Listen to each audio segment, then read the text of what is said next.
Sabrina Nighty's show, A Halloween Story.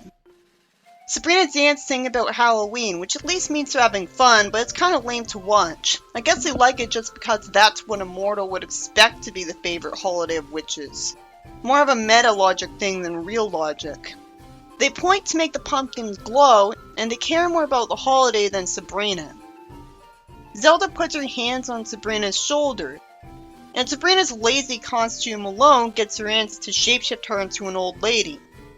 Well, that's horrifying for her. She gets to tell them they've gone too far. If witches can't get rid of cellulite, how did they return Sabrina back to her skinnier self? Same goes for the adult fat baby getting returned to baby form. Harvey gives Sabrina an invitation to a party, and since Sabrina's aunts take Halloween too seriously, Libby steals her offered role to set up the party. Zelda says that what Halloween is really about is remembering the dead, and Sabrina's the audience surrogate. And Hilda says she doesn't want to go to the Halloween family reunion because she doesn't like her whole family. But Zelda forces her to go because it's tradition. Why would she sing about Halloween then? Sabrina goes from saying in blatant denial that her aunts can't make her go to the party to being surprised when Salem says that the aunts won't let her do what she wants. They're witches. Of course she couldn't. He tells her that she can make a clone of herself, but then he says her aunts would spot the switch if she had her double go with them. Then why did he even bring it up? Somehow Sabrina still decides to use the spell anyways. But what's the point if she didn't want to go to the Halloween reunion, and this isn't gonna get her out of it? So she wouldn't bother. Isn't it a little demeaning to Sabrina's intelligence as the main character that she has to get ideas to start the plot from Salem? Which wasn't the case in the source material? At least it takes some of the responsibility off her when she uses her powers. That would have been nice to keep Sabrina in the 70s comic from being a little inconsistent with her goody two-shoes self. Somehow the doubles can only say 3 measly sentences. I have to assume that this was a spell put on by the Witches' Council to prevent the presence of doubles from ruining society. Sabrina should be able to predict that giving her double the line, "I'd love to," and the line, "that is so true," would cause her to say those in the wrong situations and cause herself to get embarrassed. What a terribly written episode this will be. Hilda's double gets figured out immediately, and because Sabrina wants to go to a fancy party with casual clothes, she gets given a dress she doesn't even like because her aunt's not up to date on the latest fashion, and so she just picked the dress Sabrina's granny liked. Zelda somehow asks if she's the only one looking forward to this. She's completely unlikable in this episode. In the previous one, she was a compassionate one, and now she's an unlikable monster trying to force her family to go with her for no reason so she could go to a social event that only she wants to be at without embarrassment. This role would have been better suited by Hilda. She's been evil since the pilot. It's compassionate of Sabrina's great aunt to ask her if she's okay with the fact that she has to live with her aunts. There's a lot of pointless boredom. Sabrina complains that she can't believe she has to sit at the kiddie table. I can't either. Salem sits in front of another talking cat who's female, and because of the stupid rule, Sabrina has to sit in front of an evil little witch who shrinks everyone she hates and puts them in jars because it's the kid table. And yet Sabrina takes the risk of calling her a brat and telling her how her aunts raise her better, while her cowardly parents let her use magic as much as she wants, even though she shrunk her math teacher and kidnapped them. Instead of tricking her into dumping all of her magic in a jar, saying that they'll give her a chocolate bar if she does it, and that they'll let her get her powers back immediately afterwards. Maybe they don't know about what she's doing. Still, you'd think all-powerful witches would send such a bratty kid away to have their powers taken away temporarily. You'd think witches would have reform schools. As for why she knows about her powers when she's not 16 yet, it's easy to assume that the writers want you to think only half witches have to wait until they're 16, because it's a racist rule, or they're half as powerful. However that works, there's no proof that they don't have abilities that other witches do. Sabrina doesn't save the math teacher because a brat would get into a magic fight with her for it in front of everyone, I assume. And she thinks she'd be punished by her aunts for that. So she's just selfish. She could have saved him by freezing this girl in time and warping him to her home and asking him where his home is before sending him there. She could also erase Amanda's memory of this, so she's just too stupid to think of that to get away with it. And she doesn't explain why she isn't going to do this, so she just looks out of character. I can understand a teenager who's new to magic being too panicked to think about this. Libby kept being annoyed at the clone following her around and being a goody two-shoes for smiling so much. Finally, she starts to explain part of why she hates her. She says she would like her more if she insulted people more. So she wants her to be like her and feels bad about herself because she isn't.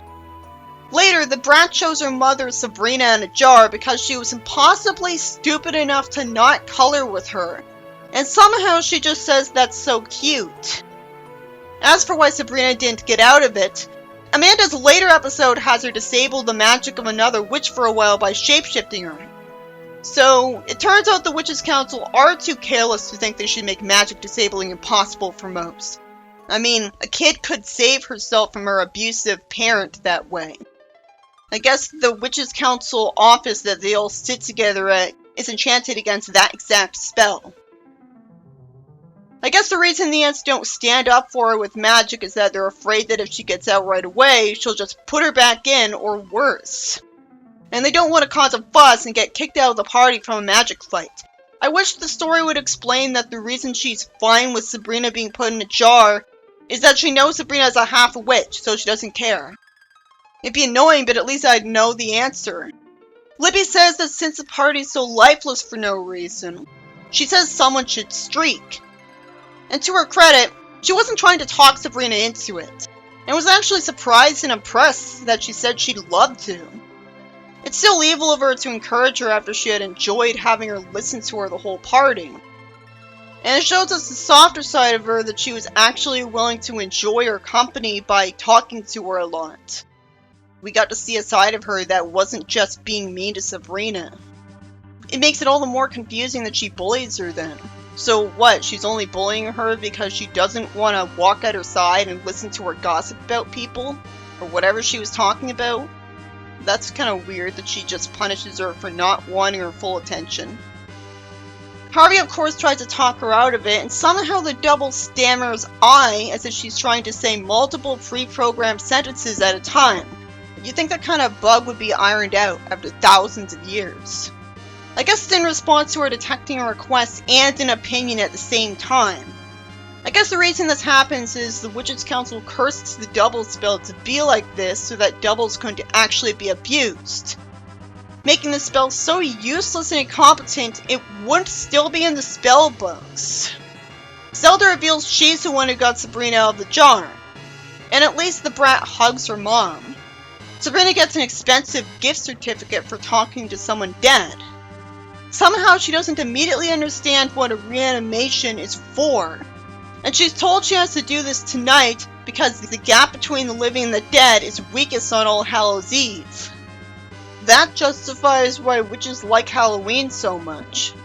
Somehow she at first considers talking to a dead celebrity, before getting the idea to talk to her grandma. I'm glad Zelda insisted on leaving because this is her own personal private moment. So the grandma hugs Sabrina and says she missed her and holds her hands, compliments her dress and hugs her again. That's overwhelmingly heartwarming. The two aunts give each other the same gift, and Zelda explains that they've been living together way too long. It turns out one of the family members is drunk, not that we get to see or hear it, because that would have made the family reunion more interesting. You could have had this be a whole plot. The brat's mom who was mocking the aunts for being single the whole time is being divorced. That's a little cathartic. The grandma says she's the prettiest girl in the world, and smart, too. Sabrina tells her she's a witch, and she pauses with barely an emotional reaction and says, "Well, dear, as long as you're happy." It's so mature of her.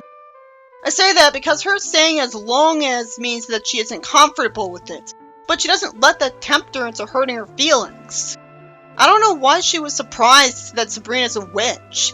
How else would she have been reanimated and immediately had Sabrina there to visit her? Did she think mortals were allowed to do that just to be nice? The only reason she wouldn't question would be that in Sabrina's version of the afterlife, everyone gets told about witches right away, just so they won't be freaked out when a reanimation is bought for them. If they only found out about them right after a reanimation was picked for them, her grandma would have been worried instead of in a good mood right away. It's satisfying that the aunts get revenge on the woman who kept shaming them for being single. They say what she has to look forward to and make her cry and are happy about it, because Zelda's not perfect. The brat demands something she could zap up from her clearly crying mom. I guess she doesn't want to waste her limited amount of magic. And she doesn't care about her crying because she doesn't respect her for being a doormat. It's satisfying to see the brat get put in a jar and told, "I think someone needs a time out." As for why I didn't compliment the woman insulting Zelda, I guess it's because her insults were so tame that it didn't feel like enough karma for Zelda forcing her family to go to the reunion. Slight embarrassment isn't really enough considering what Sabrina goes through. Sabrina goes to the party with a mask, and the clone streaks, making people thankfully cheer, being nothing but happy and not seeming to disapprove of her at all, which is heartwarming. And we can see that they don't actually see her face because she's from the side. Cleverly, Sabrina spreads a rumor that Libby streaked. While Libby's offended at being told not to pretend she wasn't streaking, nobody's actually mean to her about it, looking genuinely happy the whole time. This explains why she won't get bullied for it. It also gives a mixed, confused message about streaking, because it makes Harvey look paranoid and old-fashioned for giving out the warning that Sabrina would be bullied for the rest of her time in school for it. It doesn't give out an explanation to convince anyone who didn't already agree with him or were easily convinced that he was wrong that they shouldn't streak at a party just in case. So I feel like that's an irresponsible message, unless reality really is as nice as depicted here, where as long as they're good looking, it's fine. If Libby's like, don't be so immature for even considering that she would streak, then why did she say that someone should streak to liven up the party, as if she liked that it happens? And Sabrina agrees to help Harvey clean up at the party, being nice as usual. Her sending the devil to the party wouldn't have been confusing if Libby wasn't written to agree to help set up the party. Then she could have had a reason to send the devil to the party, because she would have sent the devil to the party to say, "I'd love to," and agree to help set up the party. The story ends with Sabrina telling the audience in a fourth wall break that the real meaning of Halloween is about spending time with your family, which kids never do on that day, and never will anyways. And it's somehow not about costumes and candy. That looks like it's promoting a long-abandoned version of the holiday, and while its heart's in the right place, it's probably not achieved what it wanted. I guess the reason they broke the fourth wall is that they knew the family reunion being so miserable sent the message that you shouldn't go to them and should avoid spending time with their family, and that blind adherence to horrible tradition sucks. So the executives, who were all conservatives, stepped in to deliver the opposite message, which no one is going to learn because the writers told a whole story about contradicting it. Either that or the writer was so incompetent they realized that he told the opposite message he wanted by complete accident, but that's hard to believe, because it looks like two completely different ideologies are opposed to each other. This story by Nell Scovell was a tedious one about Sabrina and her aunt suffering through a family reunion out of sheer blind tradition that's miserable for them, because the great aunt does nothing but bully the aunts for being single. And somehow, despite her being omnipotent, it took forever for her to be a proper parent to her evil daughter. Somehow she just thought her magic abuse was cute, and it's never explained why. I guess the reason she always got away with it was she did it to mortals, because witches would be able to go after her for it properly. And maybe her mom didn't know she was doing it to mortals. It should have just explained that they would be magically punished if they didn't go to the family reunion. The subplot was about me having to see Libby enjoy being with the clone of Sabrina that only says 3 lines and is super agreeable. There's absolutely no reason Sabrina would have bothered sending a double to the party, since Libby said in front of her that she was going to set up the party, so either way, she's going to get time with Harvey anyways. let alone one that could only say a few lines that would have obviously backfired on her. It's bad enough I have to make up a headcanon to explain why the double spell is this way when no witch would picture it like that. This whole story was frustrating to watch because it's all just idiot plots. Zelda's a massive idiot for thinking it was worth it to keep going to a party she should know will just be subjecting herself to mockery for being single from apparently the only person who talks to her there anyways. It doesn't look like the great aunt has it in her to magically punish her for not going when she won't even punish her own daughter. And so nobody would miss her if she didn't go. All because she's so old she wants to follow tradition. I guess the reason she doesn't zap up a fake boyfriend is that they can't zap up one with magic because that'd be creating magic. And they'd ask him to demonstrate eventually, if only in case she's lying. So she'd still be scrutinized for apparently bringing a mortal here anyways. Maybe she tried that and it didn't work out. It's also just evil of somebody to force her family to go along with something they hate just for her own selfish desires that she knows are self-destructive anyways, because morality is about unselfishness and compassion for as many people as possible, except to humor their bigotry and unfairness. It should have been Hilda dragging them to the reunion. It should have been that woman dragging them to the reunion. And it should have been to go to chat with people she really likes. Instead, it ends up being a whole story about how family reunions can be bad, and forcing yourself to adhere to traditions you hate or that are evil are bad. And so it's being lenient to your bratty kid if you live in a place where you're allowed to punish them and have no reason to fear them. That's all common sense anyways to everyone who was raised in a good environment their whole childhood. And anyone who wasn't usually doesn't get convinced to change their minds from TV shows because they know everything happening in them only happens because the writer wanted to.